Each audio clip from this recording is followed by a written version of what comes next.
तो hello guys, क्या हाल आपके। और you are watching draw with Krish वेलवाल। एंड आज की वीडियो बहुत ज़्यादा इंटरेस्टिंग होने वाली है बिकॉज ये जो वीडियो है ये उन वीडियोस में से एक है। और उन ये वीडियो मतलब एक स्पेशल वीडियो है बिकॉज कि ये एज इट इज़ ये जो है ये मेरा पुराना वर्क था जो मैंने अभी बनाया, जो आपको दिखाऊंगा मैं। तो उस पुराने वर्क में मुझे अच्छे नंबर नहीं मिले थे बिकॉज मुझे इतना पता नहीं था कि किस तरीके से उसे प्रेजेंट करना है। एंड आज जो डेट चल रही है वो है आपकी 17 मार्च। एंड ये जो है ये पूरा हफ्ता ही जो था ये पूरा का पूरा आपका फाइनल सबमिशन एफएस वर्क का था। एफएस था। सो बेसिकली इसमें हमें सारा का सारा सबमिट करना होता है वर्क। एंड जितना भी हमारी सब्जेक्ट्स है जैसे कि बिल्डिंग कंस्ट्रक्शन एंड जितने भी अपने मेरे सब्जेक्ट्स देख रखे हैं वैसे आपको मैं टोटल एक बार वीडियो में बता दूंगा। जैसे कि मैं बता देता हूँ आपको पहला सब्जेक्ट कौन सा है, सब्जेक्ट बता ही देता हूँ। Building material, building construction, architecture design, architecture drawing, history, graphics and theory of design. तो ये हमारे सब्जेक्ट्स हैं और वर्कशॉप भी है एंड स्पोर्ट्स भी हमारे आते हैं सब्जेक्ट्स में। अब आ जाते हैं जो हमारा मेन सब्जेक्ट है वो है डिज़ाइन का। और जो डिज़ाइन का सब्जेक्ट है उसके अंदर जो फर्स्ट असाइनमेंट्स में थी, तो पहली जो असाइनमेंट थी वो थी आपकी कट पेस्ट करके जो शेप्स को कट पेस्ट करना था एंड फिर चिपकाने थे एंड उनकी एक कंपोजिशन बनानी थी। वो मैंने अपने इंस्टाग्राम पे तो लगा ही रखी है कि इस तरीके से कंपोजिशन अगर आपने देखनी है तो आप वहाँ से देख सकते हो। आपको रेड ब्लू करके दिख जाएगा और सर्कल एंड ट्रायंगल्स। वैसे मैं आप साइड में अगर शो हो रहा होगा तो मैं साइड में शो कर दूंगा या इस वीडियो के बाद शो कर दूंगा। बेसिकली उसके बाद जो एक था वो था सनबोर्ड के ऊपर करना था हमें। तो उसमें मेरे को समझ नहीं आया था उसमें गलती क्या थी, मैं गलती पहले बता देता हूँ। तो मैंने उसमें ना मूवमेंट दे दी थी जो कि नहीं देनी चाहिए थी, मेरे को फिक्स करना था। तो मैंने उसमें मूवमेंट दिखाई थी। आपको और अच्छी तरह समझाऊंगा मैं। अब आ जाते हैं जो अभी मैंने बना रखा है उस पर। ठीक है। यार ये काफ़ी ज़्यादा टाइम लगा मेरे को उसको सोचने में बिकॉज मेरे को ना ऐसा चाहिए था कि रिलेट भी करे और ऐसे नहीं बनाना, मुझे बस कुछ रिलेट करे। मेरे दिमाग में जो चीज़ आई वो सबसे मस्त जो आई वो ये थी कि जब मैं छोटा था, मतलब अब भी छोटा हूँ बट और जो है छोटा था जब 6-7 साल का। उस टाइम पे मैंने एक किताब पढ़ी थी जो कि थी लिटरेचर की, इंग्लिश लिटरेचर, एनसीईआरटी बेस्ड थी। अब तो वो बंद हो गई है बिकॉज चेंज हो गए सिलेबस। उस टाइम पे वो किताब पढ़ी थी जो कि थी लिटरेचर की, इंग्लिश लिटरेचर, एनसीईआरटी बेस्ड थी। अब तो वो बंद हो गई है बिकॉज चेंज हो गए सिलेबस। उस टाइम पे वो किताब पढ़ी थी एंड उसमें शेक्सपियर जो आपको पता ही होगा राइटर हैं बहुत अच्छे। उनकी एक पोएम थी एंड उस पोएम का नाम था द 7 एजेस। तो वो 7 एज को डिपेक्ट करते हैं। ठीक है।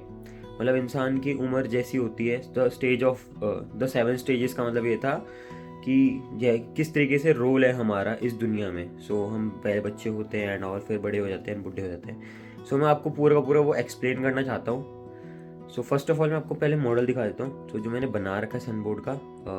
तो वो कुछ जैसे कि आप देख सकते हो। बैकग्राउंड में जो मैस हो रखा है उसको थोड़ा इग्नोर कर देना। एंड ये है मेरा मॉडल जो कि मैंने बना रखा है एंड अब इसे एक्सप्लेन करता हूँ। अब पहले से अच्छी तरह देख लो, मैं आपको 7 स्टेज बता देता हूँ, उसके बाद मैं आपको एक एक करके उनके मतलब समझाऊंगा अच्छे तरीके से।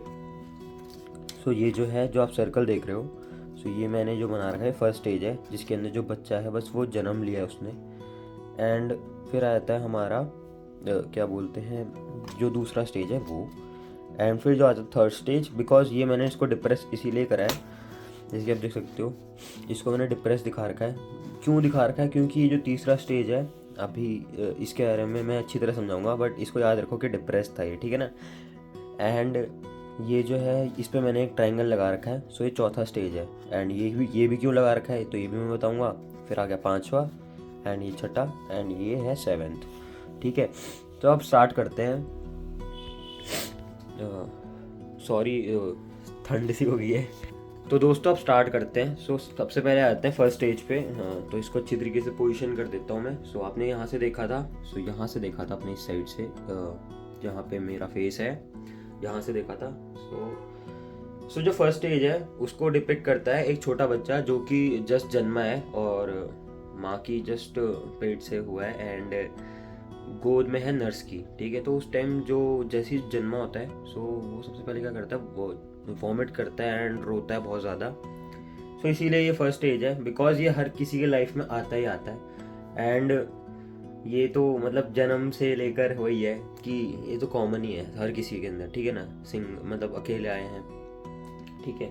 अब आता है सेकंड स्टेज, जो कि है एक ऐसा बच्चा जो कि जस्ट अभी मतलब ये वाला स्टेज आता है। एंड इसके अंदर क्या है कि एक ऐसा बच्चा जो कि जस्ट पैदल चलना सीखा है और वो अब स्कूल जाना सीख रहा है, और उसका फर्स्ट डे है स्कूल का। और वो ना पहले दिन बिल्कुल ना एक तरीके कछुए की चाल चलता है, स्नेल की चाल चलता है, ठीक है।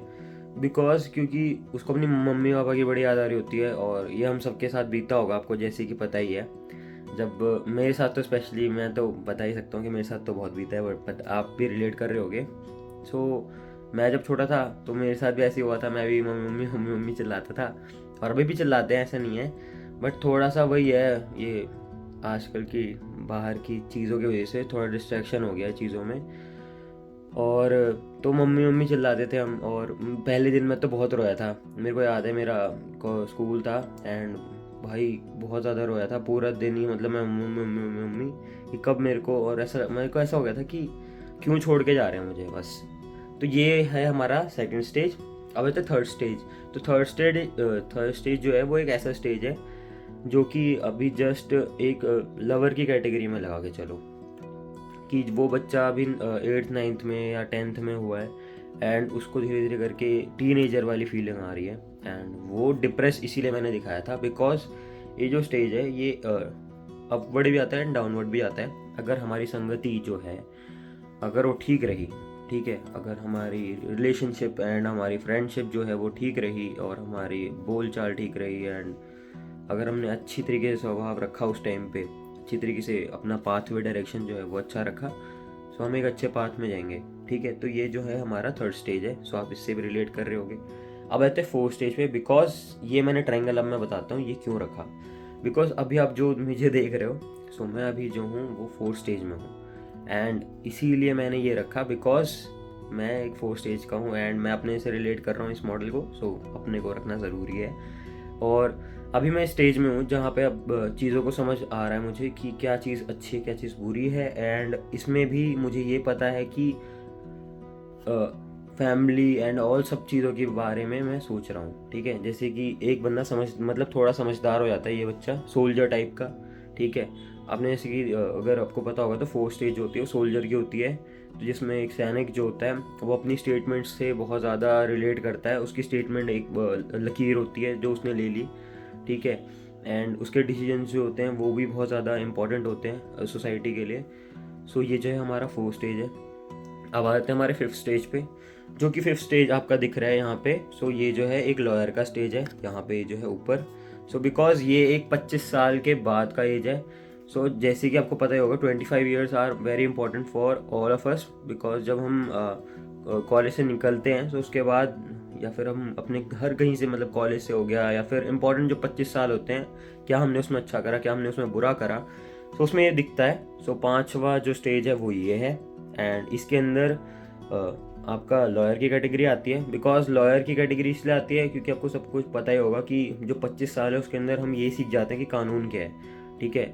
हम ये सारी चीज़ें सीख जाते हैं कि हाँ अच्छा क्या है और बुरा क्या है अच्छी तरीके से, और हम आगे फिर अपने जो हमसे छोटे होते हैं तो हम उन्हें समझाते हैं कि ये अच्छा है और ये बुरा है। जैसे कि आपने देखा होगा अपने घर में आपके जो बड़े हैं, बुजुर्ग हैं, सो या तो आपके मम्मी पापा, सो वो आपको समझाते हैं कि किस तरीके से अपने डिसीजन लेने हैं, किस तरीके से नहीं लेने, या फिर आपको कोई बाहर वाला समझाता है कि यार ये आप गलत कर रहे हो, बिकॉज वो आपसे हाइट में तो बड़ा ही है, पर आपसे एज में भी बड़ा है और आपसे नॉलेज में भी बड़ा है। सो इसीलिए उनकी बातें सुननी चाहिए।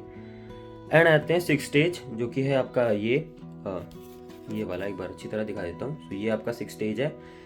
तो इस स्टेज में क्या होता है कि इंसान जो है वो थोड़ा थोड़ा उस बूढ़ा होने लग जाता है, ठीक है। एंड वो बूढ़ा होता है, उसको अपनी जो कपड़े होते हैं वो अनफिट होने लग जाते हैं सिक्स स्टेज के अंदर, ठीक है। और उसे अनफिट होते हैं, जैसे कि पहले उसको लॉयर की कैटेगरी में बढ़िया तरीके से उसे फिट हो रहे थे, अब उसे अनफिट होते हैं, एंड उसके टीथ जो होते हैं वो थोड़े थोड़े करके, मतलब उसको खाने में स्वाद नहीं आ रहा होता, ठीक है, उसकी आंखें कमज़ोर हो जाती हैं, और फिर ईयर्स भी थोड़े मतलब कान सुनने में कमी हो जाती है, ठीक है। जैसे कि आपने देखा होगा आज की डेट में 60-70 साल के जो हमारे बुज़ुर्ग होते हैं या फिर हमारे ग्रैंड पेरेंट्स एंड ऑल, सो उन्हें काफ़ी ज़्यादा दिक्कतें होती हैं इन चीज़ों से, एंड साथ ही साथ वो काफ़ी ज़्यादा चिड़चिड़े भी हो जाते हैं because of the condition around, क्या जो भी चल रही होती है हमारे। तो मैं थोड़ा बहुत इंग्लिश भी बोल रहा हूँ, सो इम्प्रूव तो करना है, देख रहे हो 4 स्टेज लग गया है मेरे पे। तो अब आ जाते हैं 6 स्टेज। तो 6 स्टेज जैसे कि आपको पता ही चल गया, मैंने बता दिया। एंड जो हमारा फाइनल स्टेज है कि है 7th स्टेज। सो इसके अंदर क्या है, इसके अंदर क्या होता है कि इंसान की बहुत ज़्यादा गलत हालत हो जाती है, बहुत ज़्यादा। ये मैं वैसे बोल रहा हूँ बट असलियत में बहुत मतलब जो कि आपने फॉर एग्जाम्पल आप जैसे कि देख पा रहे होगे धर्मेंद्र जी, अपने देखे धर्मेंद्र जी तो आपको पता होगा। सो ये शोले पिक्चर के जो एक्टर हैं, आपको सबको तो पता ही होगा वैसे। तो उनको जैसे कि आप देख पा रहे हो अभी वो 80+ के हैं, एंड अभी वो एक तरीके से पोइट्री मतलब एक ना वो बन गए हैं, वो क्या बोलते हैं साहित्यकार, और जैसे होते हैं ना कि शायरी या फिर पोएम लिखने वाले। सो वो काफ़ी ज़्यादा रिलेट करते हैं अपने मतलब जितना भी एनवायरनमेंट चल रहा है अराउंड, ठीक है ना, जितना भी चल रहा है वो सबसे रिलेट करके एक पोएम बनाई है उन्होंने। सो यही होता है असलियत में हर किसी के साथ, जब हमारे पास हमारा मकसद नहीं होता ना कोई, मतलब हमारा मकसद कंप्लीट हो चुका होता है पृथ्वी से, एंड उसके बाद हम ना मतलब चीज़ें ढूंढ रहे होते हैं आसपास की कि कहाँ हम जाएं एंड कहाँ क्या चीज़ हम ग्रैब करके फिर उसको करें। जैसे कि आपने देखा होगा आपके काफ़ी ज़्यादा जो ग्रैंड पेरेंट्स हैं, सो वो क्या करते हैं, वो प्लांट्स भी उगाते हैं, ट्रीज भी उगाते हैं। सो वो गार्डनिंग करना चाहते हैं, ठीक है, साफ सीधी बात है। अगर आपके ग्रैंड पेरेंट्स को अगर आपको पता हो, अगर आप पहाड़ से हो, सो मैं तो पहाड़ से हूँ, तो इसीलिए तो मेरे जो ग्रैंड पेरेंट्स एंड मेरी मम्मी भी चाहती है कि वो मतलब इन चीज़ों में थोड़ा सा इन्वॉल्व हो। क्यों? बिकॉज क्योंकि ये ना एक तरीके से उनकी एक जन्मभूमि है। सो वो चीज़ें उनको याद आ जाती हैं कि अब जैसे कि आप देख पा रहे होगे अभी थोड़े दिनों पहले सनी देओल हैं, वो भी अपने गांव के खेतों में गए थे। एंड मैं उन्हीं के फैमिली को क्यों टारगेट कर रहा हूँ, बिकॉज मैंने देखा है। सब मैं जिस फैमिली को देखूंगा तो मैं बताऊंगा उसी फैमिली को। सो धर्मेंद्र जी के बारे में तो पता ही होगा आप सबको, कितने बुढ़े हो गए हैं वो अभी, है ना। एंड वो किस तरीके से अपनी जो लाइफ है उसको डिपिक्ट कर रहे हैं पोएम के थ्रू। एंड सेम एज वेल कि सनी देओल जो हैं वो भी अभी लेटेस्ट में कहीं गांव में गए थे। तो उन्हें भी अपने मतलब वो ये जन्मभूमि, मतलब कहीं भी चले जाओ यार, एंड में आना अपनी जगह पे ही है, ठीक है, साफ सीधी बात है। और 7th स्टेज ये होता है कि इसमें सिर्फ बंदा जो होता है वो अकेला हो जाता है। क्यों? क्योंकि आपने देखा होगा आज के डेट में जो आर्य समाज एंड ऑल चीज़ें आ गई हैं, जिसके अंदर बुढ़े माँ बापों को अपने जो उनके बच्चे हैं वो ऐसे छोड़ देते हैं। पता नहीं क्यों करते हैं, वो चीज़ मेरे को नहीं पता, ठीक है, वो तो खुद ही जाने उनकी बातें। बट मैं ये बोल रहा हूँ कि जो 7th स्टेज होता है उसमें ऐसा भी होता है, एंड साथ ही साथ एक टैग भी लगा दिया जाता है उन माता पिता के ऊपर। बिकॉज अगर वो कहीं खो गए, और क्योंकि याददाश्त जो है वो थोड़ी कमज़ोर और हो जाती है, एंड अगर वो कहीं खो गए तो उनको उनकी मतलब पहुंचाने के लिए कोई ना कोई आ जाए उनकी सहायता करने के लिए, ठीक है। तो ये है हमारे 7 स्टेजेस ऑफ लाइफ, एंड फिर उनकी मृत्यु हो जाती है। सो मृत्यु जो है फिर वो वापस, मतलब आपने अगर भगवत गीता भी देखी होगी तो उसका फ्रंट पेज भी ऐसा ही है कि कैसे हम जिंदा होते हैं, कैसे हम मरते हैं, एंड फिर कैसे जिंदा होते हैं, ठीक है। तो thank you so much for watching, and अगर आपको ये वीडियो अच्छी लगी हो तो प्लीज़ लाइक कर देना, ठीक है। धीरे धीरे करके मैं कोशिश कर रहा हूँ चीज़ों को ऐड करने की। सो ये है हमारा मॉडल, और ये जो था ये कॉम्पोजिशन है, बट मेरे लिए काफ़ी अच्छी चीज़ है, एंड काफ़ियों को समझ भी नहीं आएगा कि है क्या ये। जब तक मैंने समझाऊंगा तब तक समझ नहीं आएगा, ठीक है। तो यही है, and thank you so much watching. अगर आपको ये 7 स्टेजेस वाली कहानी अच्छी लगी हो सो आप देख भी सकते हो शेक्सपियर की 7 स्टेजेस ऑफ द वर्ल्ड, ये एक नाम की एक पोएम है, एंड से आप रीड भी कर सकते हो, ठीक है। मैंने इसको रीड नहीं करा, अगर इसमें कुछ भूल हो गई होगी मुझसे, सो जितना मेरे को याद था मैंने उतना आपको बता दिया, बिकॉज जो मेरे को पहले से मेमोराइज था वही मैंने बताया। इसमें अगर कुछ भूल हो गई हो तो प्लीज़ कमेंट करके मेरे को बता देना कि ये भूल हो गई थी, सो मैं उसे मेंशन कर दूंगा। And thank you so much for watching. और डिस्क्रिप्शन में मैं अपने यूट्यूब का, और अगर यूट्यूब का तो है ही, बाकी वीडियोस को एंड से आप देख सकते हो, एंड यूट्यूब से भी देख सकते हो मेरे चैनल पे आके। और बाकी आप इंस्टाग्राम पे फॉलो कर सकते हो मुझे, बिकॉज मैं वहाँ पे ज़्यादा एक्टिव हूँ यूट्यूब से, क्योंकि यूट्यूब पे मेरे को थोड़ा सा टाइम लगता है वीडियोस बनाने में। जैसे कि आप देख पा रहे हो अभी ये वीडियो भी शायद से 2 दिन बाद आएगी, या फिर आज 17 है, या तो 18 या 19 को आएगी, या तो 17 को ही आ जाएगी अगर मैंने कर दी तो thank you so much watching, और बाय बाय दोस्तों, ख्याल रखना अपना, और मम्मी पापा का भी ख्याल रखना। ठीक है, बाय बाय।